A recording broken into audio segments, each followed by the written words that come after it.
Hey guys, what's up? Today we're going to start a series with some of my best negotiating techniques. Now, it might surprise you to learn that I don't often get asked how one can become a better negotiator. Like if one of my typical clients wants to learn that, they'll go to Amazon, they'll buy a book, they'll read the book and pretty much think they've got that handled.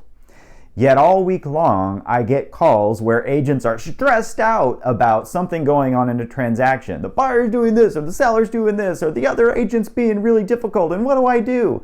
So I'm thinking, okay, like either go read that book again, or maybe somebody needs to write a better book about negotiating. I'm really just teasing with you because there are plenty of books out there with great tips and great techniques and tactics on negotiating. In fact, in the videos in the coming weeks, we're going to talk about some of my favorites. But before we get to that, we have to start with our mindset. We have to start with a negotiating principle. And to help you understand it, let's pivot off of real estate for a second and let's think about attorneys. I want you to think about the last time you had to work with an attorney to negotiate any kind of contract. What came to my mind when I said that immediately was a business contract I negotiated last year. And there was a certain point in time where we were wrestling over certain ideas within that contract and I was getting stressed out. And I thought that the other side, the other person I was negotiating with was being a little bit unreasonable. And I remember several times in working with my attorney where he would call them boneheads, or there was a few times where he called them some four-letter words, which I probably shouldn't repeat on this video. But I do remember distinctly laughing as I'm working with my attorney. And after the whole process was over, I started thinking, now, I didn't go to law school, but like somewhere along the line, attorneys must be taught this very important principle to detach from the negotiating themselves. Attorneys inherently understand that they don't need to be emotionally involved in any negotiating because they aren't the ones doing the negotiating. They understand that as a principle of the contract, I'm the one doing the negotiating. And so as we move through this, he would give me advice and we'd talk about it. But at the end of the day, I had to make the decision. And then after I made my decision, my attorney went out and carried forth the instructions and actually made the thing happen. And in no time during that process did I feel like my attorney was personally involved. And the great thing about that is it created the space for me to freak out in the moments when I needed to freak out and then lean on my professional, who I was paying a very high hourly rate, to serve as my rock so that I could calm down.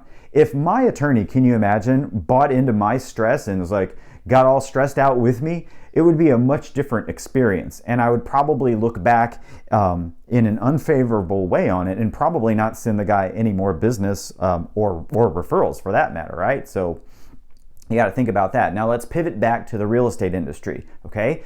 I don't remember ever in my real estate training where someone said, hey, Jason, you aren't the one doing the negotiating. I was just kind of thrown into the industry where I found myself getting a buyer client or getting a seller client, and then I started helping them negotiate contracts.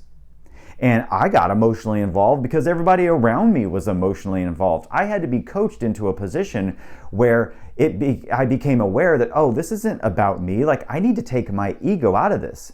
So the first trick to becoming a better negotiator is to get yourself out of the picture, which is very easy for me to stand here and say, right? Like, you should be able to watch this message and bam, like that. Your mind is at ease, and every transaction you're working on right now, the stress falls away.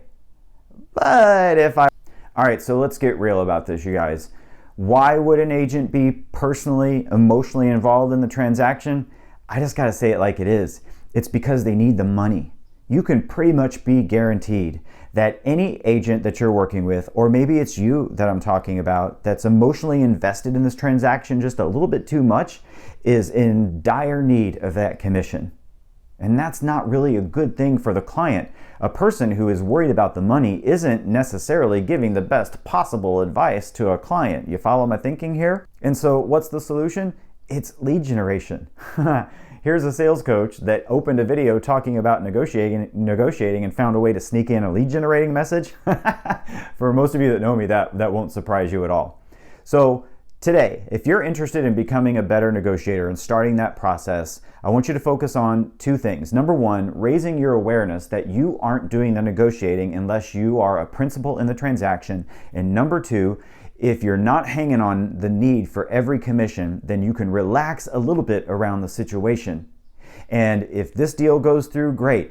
But if it doesn't, it falls apart and you have to start over, well, you've been lead generating and you've got other deals going on, and so it doesn't stress you out so much.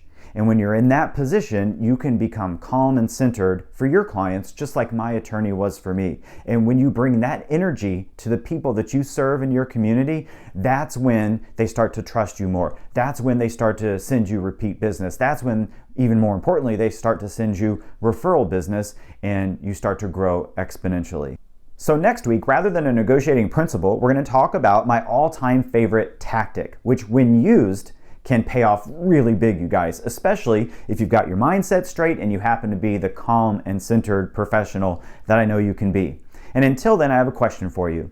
Who do you know who could benefit from this message? Who do you know who might learn something? You know, I need to meet new people and get connected to new folks all the time, just like you. So wherever you happen to be watching this, do me a favor, scroll down, leave a comment, let me know what you thought about today's lesson, and tag somebody who might like it as well. So thanks for watching. My name is Jason Edwards, and let's go think bigger this week.